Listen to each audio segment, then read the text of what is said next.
It has been 6 years, 6 long years since I started decluttering and doing the KonMari method, and my husband is still not on board. But I have managed to declutter a significant amount of stuff even without his help. So today I want to talk about how I did it. Let's go. Hi guys, it's Laura, and I do have a word of warning for you. I'm going to leave that until the end of the video, but it's something just to take into consideration if you do decide to go ahead and declutter even without the support or the help of your family or housemates or whoever you share your living space with. But I do want to say up front that you can still make significant progress even without the help of others. I know sometimes it can feel like, what's the point? You know, if other people are still going to have cluttered spaces, what is the point in you decluttering? But you can still make a difference. You can still make a big impact on your home. Let's say you own 50% of the stuff. If you get rid of 50% of your 50%, that's still a quarter of things that are out of your house, out of your life. Still a large chunk of clutter that you no longer have to deal with. The very first thing that you should do, and I feel that this is crucial, is to promise the other person that you will not get rid of any of their stuff without their express permission, because there is a very big difference between having someone who is just not quite ready yet to declutter their stuff, maybe they never will be, and someone who is actively fighting against you. And it's completely understandable if you were in a situation where someone else was on a big decluttering spree and you were afraid that they were going to get rid of some of your things without your permission, you would not be supportive of that at all. You would be worried, anxious, you would just not be comfortable with the situation. So make that promise up front and keep it whatever you do, because if you get to a stage where you break that promise and they find out, and chances are sometime down the line they will find out, you have just undone all of your good work from that point on. Like I said, they are going to be fighting you. They are going to cling to their stuff even more. Not saying it's easy, but it is the way to go. Make that promise and keep it. Start by doing all of your stuff first, the stuff that you own. You know, there are certain things that will have a very clear delineation, for example, your clothes, etc. And then after you have done that, then you can move on to things that may be jointly owned, like dishes or things like that, kitchen items. Just make it as easy as possible as you can for them. So yeah, they might not be on board, they may not be ready to embark on a decluttering journey, but you do not want to get to a stage where they are actively against it. They might not want to do it themselves, but you don't want them stopping you from doing it. Kind of following on from that then, communal spaces or things that you share jointly, those are obviously going to be slightly more difficult. So like I said, start with your stuff, but also start in an area that you think that you can actually keep organized for a period of time. Because if you start in a communal area, in an area that you both use, and that other person, you know that they're not going to keep up with the decluttered space, they're not going to keep it nice and clean and tidy, don't start there, because you're going to be very frustrated and give up or get annoyed very quickly. Focus on a space that you are the one who primarily uses, a space that you know that you can keep tidy, and that is what is going to give you that motivation and that momentum to keep going. If I had started with the kitchen, I never would have decluttered as much as I did. Instead, I started with my clothing, which is the first step in the KonMari method, but it's stuff that is just mine. I did not have to seek approval or any sort of, nod from my husband to declutter that stuff. It was purely mine, and because it was all in like my wardrobe, it was a space that I was responsible for and a space that I knew that I could maintain.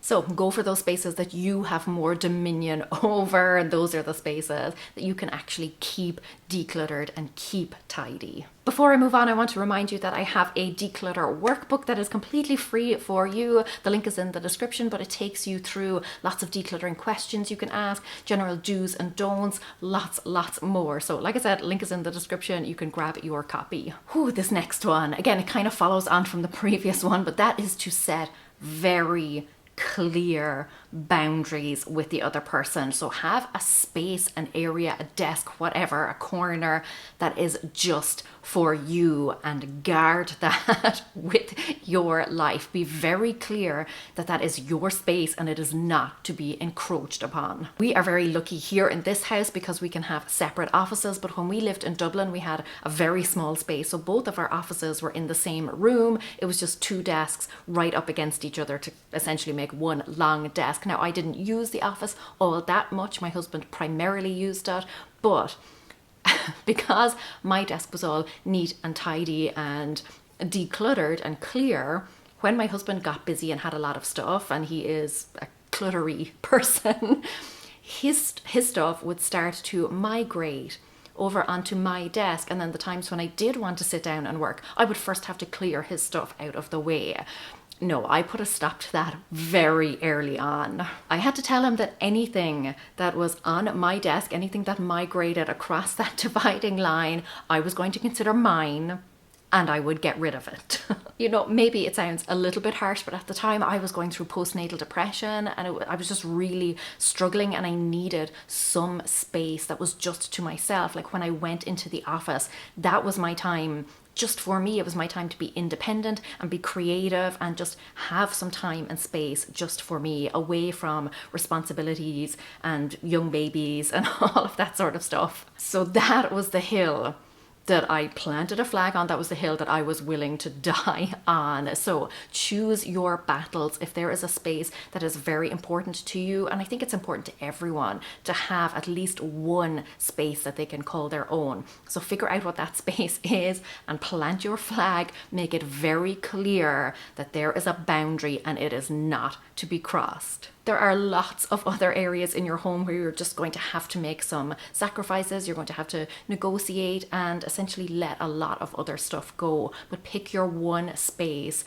and guard it. Now, that's obviously all well and good for those spaces that are yours, but let's come back to those communal spaces, like kitchens, maybe bathrooms, the spaces that you share with another person. How are you going to make that run smoothly? I do have a really great tip when it comes to getting the other person's okay when it comes time to decluttering stuff, and I'll come back to that in a minute. But first, I want to say that you want to set up very simple systems. Make it very clear to everyone else, you know, kind of, I don't want to say like what the expectations are, because it's not just your space. You can't lay down the law, as it were. But if you can make it as easy as possible for everyone to maintain the space, that you're not kind of imposing things upon them. So for example, maybe everyone in the home has a basket, and their stuff goes into that basket so that they can choose what to do with that stuff. But if you can agree, you know, that you're going to keep the counters as clear as possible, for example. Maybe you can all agree that,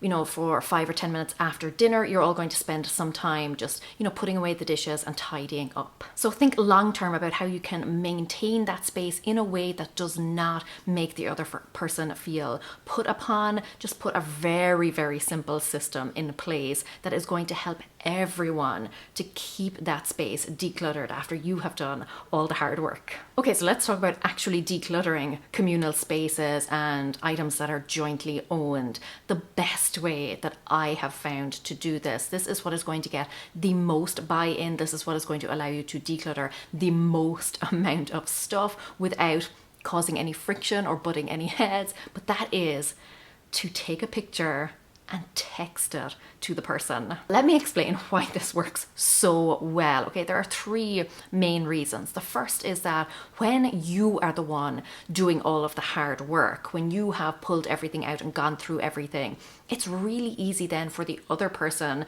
to just kind of swoop in and give a yes or no answer as to whether or not you can let certain items go. So go through the stuff, snap a picture of the things that you would like to declutter, send it to them just with a very quick question. These are the things that I think we don't need anymore. These are the things that I think we could donate, for example. Yes or no, essentially. And that just makes it so easy for them to text back a yes. Maybe it will be a no, but generally, in my experience, more often than not, it is a yes. They haven't had to do any of the legwork. They haven't had to be involved in any of it.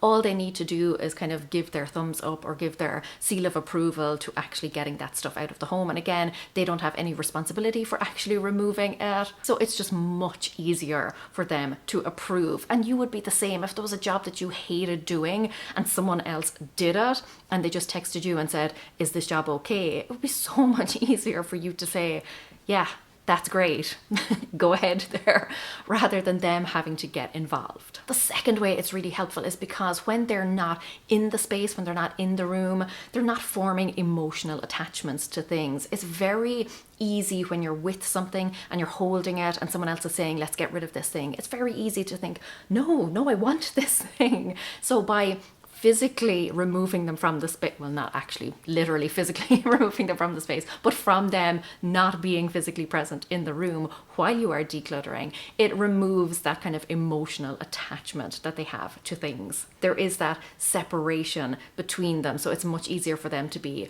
objective about the situation. And the third reason then that this is so effective is because when they are not in the room with you, you're less likely to butt heads. I know that if I was in the room with my husband and I was trying to declutter, it would just be a non-starter because there would be back and forth.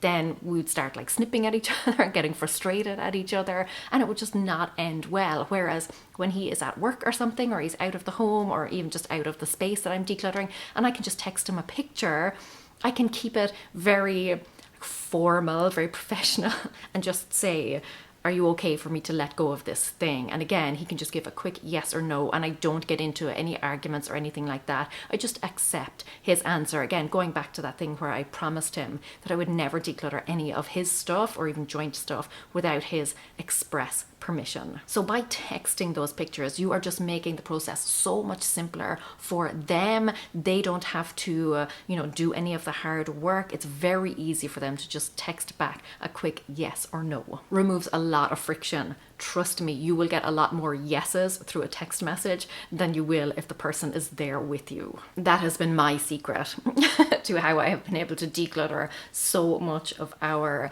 jointly owned things. The next thing then is, just because they're not necessarily on board with the decluttering, just because they don't want to be involved in that process, doesn't mean that they can't still help out in other ways. For example, they could maybe move some boxes for you or help you fill up the car with the donation boxes. They could make dinner, they could agree to make dinner that night. So after a long day of decluttering and tidying, you don't have to then cook a dinner. Or they could take over childcare or whatever. So don't think that just because they're not necessarily on board with the decluttering, that they can't still help you out in other ways. You are still going to need support in other ways. You're still going to need snacks. You're still going to need someone to take care of the kids or the pets or whatever it may be. You're still going to need help humping around furniture, boxes, things like that. So just because you are doing all of the hard work of decluttering, it doesn't mean that they can't be chipping in and doing other things that are going to support your decluttering journey, maybe not directly, but in indirect, but equally helpful ways. And now we come to the word of warning. I have a kind of funny story related to this, but be aware. Accept this responsibility at the very beginning. But when you start decluttering, when you take over like the primary role of tidying the space, other people are going to blame you for every single thing that goes missing. And this it's ironic in a way. It kind of makes no sense because you are the tidy one. You are the one who is putting stuff back where it belongs. And if something goes missing, you should not be the one responsible for that because you're the one who puts things back. But the other person, from the other person's perspective, you are the one who is moving things around. You are the one who is decluttering things and getting rid of things. So they will automatically blame you if there is something that they cannot find. My family do this to me all the time, but let me tell you,